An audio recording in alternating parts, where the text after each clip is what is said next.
বৈষম্য বিরোধী ছাত্র আন্দোলনের প্রথম শহীদ আবু সাইদকে আমরা আজকে স্মরণ করছি।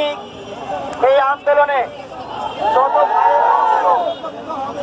যত ভাইয়ের রক্ত দিয়েছে সকলকে এবং আন্দোলনে যারা আহত হয়েছে সকলকে আমরা সকলে একটি সুন্দর স্বাধীন সার্বভৌম রাষ্ট্র আমাদের দেশভাবে এদের আত্মত্যাগে আজ তাদের আত্মত্যাগে যদি আমরা সকলের প্রতি শ্রদ্ধা জানাই।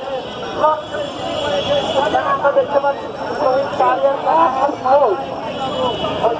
ছাত্র আন্দোলনের পাশে ছাত্র আন্দোলনের মিছিলে